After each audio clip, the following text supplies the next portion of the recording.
So for the headlight, the low beam light, I gotta remove this cover right here.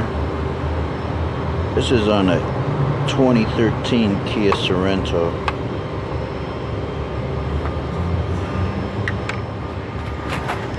Let's take a look. So that's the bulb I gotta take out of there and replace. And these are the lights that I'm gonna use.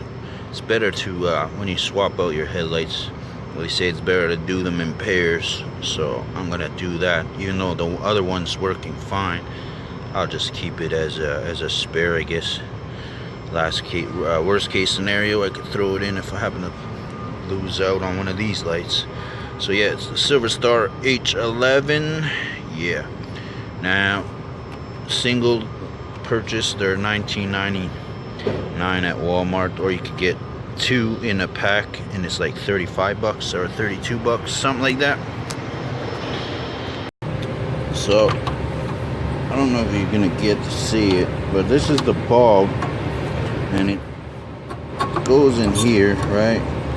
And you gotta reach in and twist the bulb to the left to actually get it out of the out of this spot that it's in here. And then I believe I should be able to just disconnect the bulb, put the new one in. Make sure you don't touch on the new bulb when you're putting it in there. I believe the oil from your skin can mess up the bulb. I'm not sure if it's 100% true or not, but that's the myth I've been told, and I've never touched on the bulb when changing the headlights. So yeah, you could always wear gloves and avoid it altogether, I'm sure. So for those rookies out there that don't know, to take off the bulb, you just gotta basically pull these clips out, and they lock on right here. So you just gotta pull the clips out so they just disconnect from here, and then you can just pull the bulb out. So I'm just gonna replace the bulb and throw it back in, and hopefully it's good.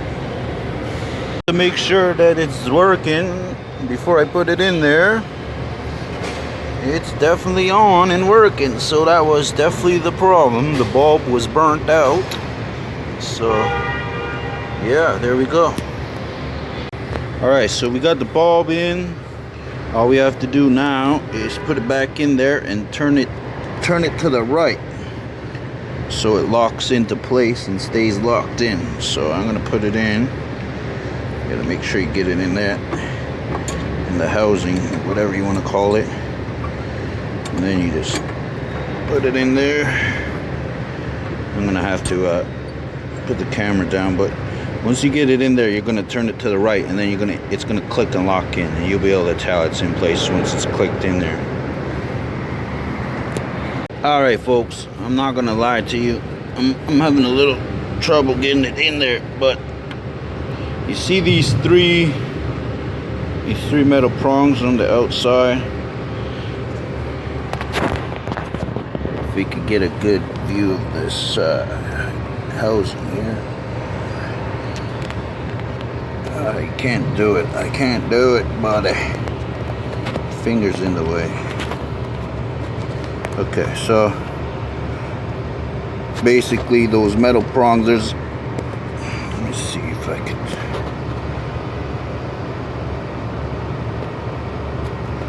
Alright, well, whatever.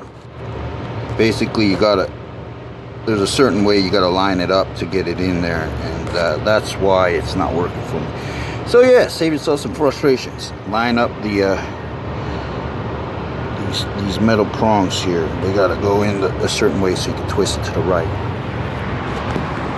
So there we have it. I finally got it in. Believe it or not, it was actually easier for me to put the light in place without it being connected to the plug.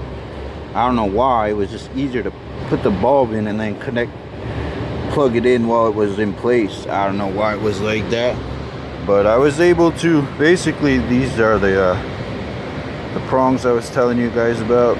You gotta line them up So when you twist it in the hole, you can lock it into place. But for some reason, I couldn't get it in.